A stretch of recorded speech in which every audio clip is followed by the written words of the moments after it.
नमस्कार, टाइम 8 बिहार में आपका स्वागत है। बिहार में निकाय चुनाव एमएलसी का जो चुनाव होता है उसको लेकर काफ़ी गर्मी बढ़ गई है।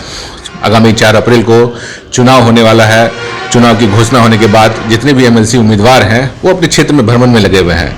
मैं मौजूद हूँ अभी जमुई में और हमारे साथ मौजूद हैं जेडीयू के एमएलसी उम्मीदवार श्री संजय प्रसाद। आइए इनसे बात करते हैं। ये पहले भी एमएलसी थे, ये तीसरी बार चुनाव लड़ रहे हैं। मैं आपको बता दूं, 2 बार ये राजद से एमएलसी के कैंडिडेट थे, उन्होंने चुनाव जीती और अब इस बार जदयू के सिंबल पर आए हैं चुनाव मैदान में। तो सबसे पहला सवाल मेरा आपसे यही रहेगा, लगातार 2 बार से आप एमएलसी हैं, तो उपलब्धियां क्या क्या रही आपकी इस कार्यकाल 2 साल के कार्यकाल में? देखिए, जब 2 साल हम एमएलसी पद पर रहे, हमारा जो पंचायत की सबसे निचले इकाई वार्ड सदस्य थे, उनको कोई अधिकार नहीं था, सिर्फ मुखिया जी के कार्यकारिणी के मेंबर थे। हमने सबसे पहले वार्ड सदस्यों को सशक्त करने का काम किए। वार्ड सदस्य जब हमारे मुखिया जी के जो ग्राम सभा होता था उसमें आते थे तो उनके एवज में उनको यात्रा भत्ता के रूप में 100 रुपये मिलता था। हम लोगों ने उसको 500 रुपये मानदेय के रूप में परिवर्तन कराए। जिला परिषद को भी मानदेय के रूप में परिवर्तन कराए। हमारे जो पंचायत समिति सदस्य थे उनको भी मानदेय नहीं था, मानदेय के रूप में परिणत कराए। और नगर निगम और नगर परिषद को भी मानदेय के रूप में हमने उसको काम कराने का काम किया। दूसरा, हम लोगों ने जिस तरह से माननीय विधायक हमारे हाई स्कूल और कॉलेज में अध्यक्ष होते हैं, उस तरह से वार्ड सदस्यों को हम लोगों ने मध्य विद्यालय, प्राथमिक विद्यालय में पदाध्यक्ष बनाने का काम किया।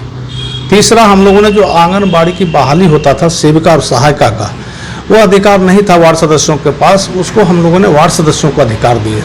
चौथा, हम लोगों ने निगरानी समिति में जो जन वितरण प्रणाली है जिस वार्ड में पड़ता, उसमें निगरानी समिति में उनको सदस्य बनाने का काम किया। इतना ही नहीं, हम लोग माननीय मुख्यमंत्री नीतीश कुमार के सौजन्य से हम लोगों ने वार्ड को वार्ड सभा करने का अधिकार दिलवाए। वार्ड सभा करके अपना योजना का चयन करने का अधिकार मिला और उस योजना को कार्यान्वित भी वही किए और चेक काटने का अधिकार उनको दिया गया। हमारे लोकप्रिय मुख्यमंत्री ने कानून में संशोधन करके चेक काटने का अधिकार वार्ड सदस्यों को देने का काम किए।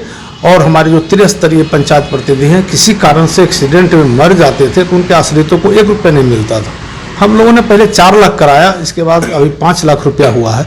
तो जो उपलब्धि हम बिना उपलब्धि के नहीं, हम लोग माननीय मुख्यमंत्री नीतीश कुमार जी के उपलब्धि जो इतनी है कि हम गिनाना ये लगता है कि संभव नहीं हो पाएगा। 2 बार आप एमएलसी बनकर जनता की सेवा की। दोनों बार जो सिंबल था वो आरजेडी का था। इस बार 20 में आप जेडीयू में शामिल हो गए, तो क्या मोह भंग हो गया था आरजेडी से? आरजेडी से मोह भंग नहीं हुआ। सब जगह हमारी पार्टी, किसी का हम शिकायत करने नहीं। अभी हम हैं, अब एनडीए के उम्मीदवार हैं और जदयू के माननीय मुख्यमंत्री नीतीश कुमार के जो विकास का जो शैली था, विकास का जो काम किया, उसके से हम प्रभावित होकर हम जदयू में शामिल हो गए। 2 प्रत्याशी हैं, मुख्य प्रत्याशी। एक तो आरजेडी से हैं अजय सिंह और एक निर्दलीय प्रत्याशी, उनका भी काफ़ी नाम आ रहा है, गुड्डू यादव। दोनों में मजबूत प्रतिद्वंदी किसको मानते हैं? देखिए, अभी तो प्रतिद्वंदी जब नॉमिनेशन कर देंगे तब मानेंगे उम्मीदवार है। अभी तो नॉमिनेशन ही नहीं किया और हमको लगता है विधिवत हम लोग का नॉमिनेशन होने के बाद ही पता चला किसके कौन प्रतिद्वंदी रहेंगे। चुनाव प्रचार तो कर रहे हैं, ऐसे हम लोग मान रहे हैं प्रतिद्वंदी में हमारे साथ, तो कहीं में हमको नहीं लग रहा कि गुड्डू यादव ही रहेगा, दूसरा कोई नहीं रहने वाला है। अजय सिंह राजद उनका कोई, अब उनका तो हम नाम भी नहीं जानते क्या है, नहीं अभी पता नहीं। लेकिन हमारा जो भी प्रतिद्वंदी होगा, हमको लगता है जिस तरह से हम देख रहे हैं उसका, जिस वोट पर वो है, उस वोट का जो बिखराव जो देख रहे हैं, उनके प्रति जो आकर्षण देख रहे हैं, नौजवानों को, मतदाताओं को, उनके मुखिया प्रतिनिधि सब उनके पक्ष में देखते हैं, उनके समाज के लोग घूम रहे हैं। गुड्डू यादव तो दावा कर रहे हैं कि इस बार ना अजय ना संजय, इस बार गुड्डू की आंधी है, वो तो ऐसा कह रहे हैं। देखिए, वो क्या कहते हैं उसे पता नहीं, लेकिन इतना हम जानते हैं माननीय मुख्यमंत्री जी का जो काम हुआ बिहार में और जो पंचायती राज को सशक्त करने का काम किया, वो कहीं से तो नहीं लगता कि हमारे 2400 के 2400 सीट हम लोग जीतेंगे। अच्छा, ये जो क्षेत्र है एमएलसी का, जमुई, मुंगेर, लखीसराय और शेखपुरा, काफ़ी बड़ा क्षेत्र है, कैसे मैनेज करते हैं चुनाव प्रचार को लेकर? क्या स्ट्रेटेजी कुछ बनाया आपने? देखिए, वो तो प्रचार हमारे इतने फौज हैं हमारे एनडीए में, वो हमको समझ में नहीं आ रहा कैसे प्रचार हो। हम यहाँ है, सब जगह प्रचार मेरा चल रहा है। पहले से भी कुछ तैयारी की?